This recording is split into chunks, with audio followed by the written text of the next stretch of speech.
So once you have a resume that you're excited about and you're ready to send out, there's still one more thing to focus on, and it's how you apply for jobs. How do you get your resume seen? Because the best resume in the world is not going to help you if it's not being read by the right people or not being read at all. So let's talk a little bit about this. How to stop getting ignored, how to start getting actual interviews consistently, reliably, quickly, easily from your effort and from your time applying for jobs. So step number one, stop relying on job boards. I'm talking about Monster.com, Indeed, LinkedIn's job search function. These are all okay for 10 to 20% of your effort, but I see a lot of job seekers doing 80, 90, 100% of their time here. And the problem is the competition is highest here. This is where everyone goes. So your odds of getting noticed are really, really tiny, even if you do send out 100 applications in a week, which you probably could do on job boards like this. And I think that's why it attracts so many people, because you feel like you're doing a lot. You're like, okay, I sent 79 applications. But the point is to get interviews. And if you're not getting interviews, then it doesn't matter if you sent those 79 applications. A lot of the jobs on job boards have already been filled and employers left them up. You don't know if your resume is even getting seen when you send it in there. So it's not the best place to start. Step number two, stop relying on recruiters. Recruiters can really only help a small portion of job seekers. I wrote an article here. You can type in this URL if you want. I apologize. It's kind of an odd URL to type. I think I wrote it back when I was newer to blogging, and it's not the easiest, but it's careersidekick.com/should-I-use-recruiter-job-search. That's really painful for me to even read, but that's how to get there. Type that in. Or if you just search Google for Career Sidekick, should I use a recruiter in my job search, it'll come up first. Just make sure Career Sidekick is in the search that you type into Google. But yeah, check that out if you're interested in how recruiters really work, how they really get paid, and who they can help. But if you're unemployed, they're unlikely to be able to help you. If you're entry level, they're very unlikely to be able to help you. If you're changing careers at all, or changing the path you're on, or changing industries, they're very unlikely to be able to help you. So don't rely on them. Certainly talk to them, and if they're able to help you, it'll be a pleasant surprise. But I always say expect nothing or expect very little, because then if they don't come through and they don't deliver any good opportunities on your doorstep, you're not disappointed. It's a big mistake to talk to one recruiter and assume they're going to do everything for you and think, oh good, I can relax now. They've got me covered. This week I can take off. Don't have to apply for any jobs myself because now I have a recruiter helping me. You're going to be disappointed and you're going to set yourself back a week in your job search. So those are the two things to avoid: relying on recruiters, applying mainly on job boards. So what should you do? Let's get into that. One, networking. Networking is incredible. It's the fastest way to get a job potentially, because if you come recommended to an employer, if somebody goes up to a hiring manager and says, hey, you've got to interview this person. She's absolutely great. I've known her for a couple of years. I think she'd be perfect for this new job you've just opened up on your team. That hiring manager is going to interview you. Not only that, you're going to skip the line and be the first person they speak with. You might even skip like a phone interview with HR or those initial administrative steps. The hiring manager, not always, but might just bring you into their office and talk with you if you come recommended. So networking is super, super powerful. Talking to your existing network and also making new connections, connecting to new people on LinkedIn who you think could help you or who work at the companies you're interested in. Things like that. Super, super powerful.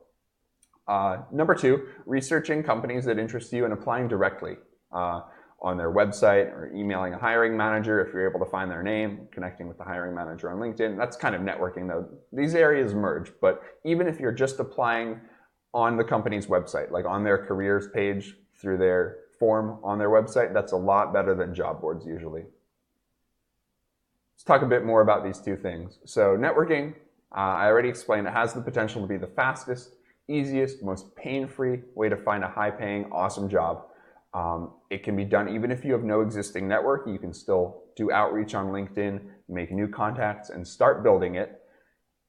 And this network that you build, it's going to continue to benefit you for your whole career. The people who cultivate a strong network in their career and keep it going, not just when they need it for one job search, but really put effort into keeping their network alive and having discussions with people and helping others instead of just trying to get helped themselves.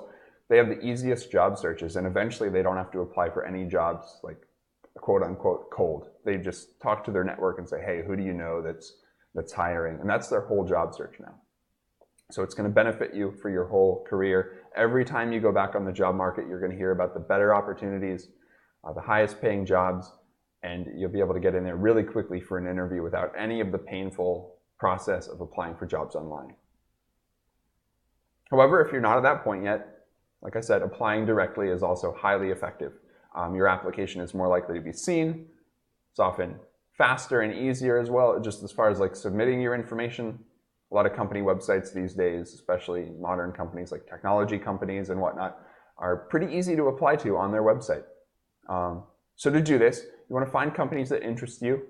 You could search Google for things like technology startups in San Diego, or best healthcare companies in Boston, or marketing companies in Southern Florida. You know, search all types of things on Google and find a list of companies and start making a list in Excel or Word or whatever you use.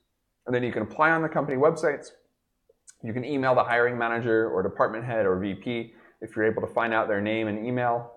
Or you can message a few of their employees on LinkedIn and start a conversation. And this kind of merges into networking now.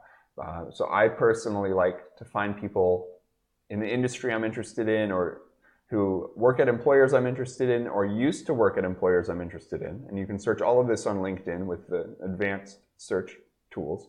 And I like to ask, how's the work environment? That's a way to break the ice and start a conversation. And so my message might sound like this. It might be like, hey Beth, thanks for accepting my invitation to connect. I noticed that for the past year, I noticed you've been on the marketing team at Microsoft now for 2 years. I'm in an active job search myself, and Microsoft is actually one of the companies on my list.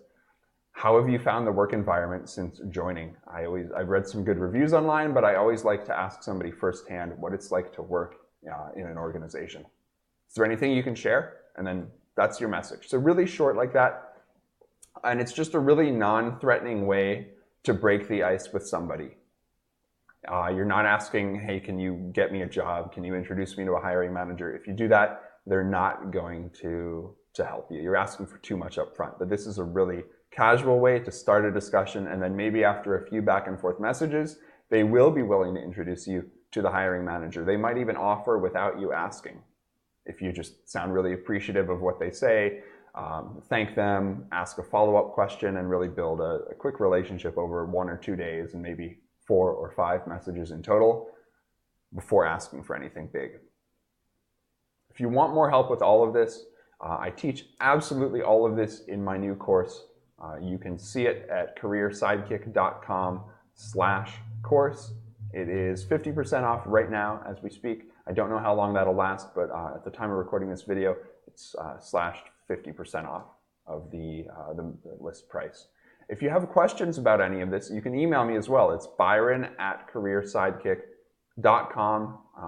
Happy to answer any questions you have, or if you just want to let me know what you thought of all this, please do. I'd love to hear if it helped you, hear what could be better about it, and everything like that.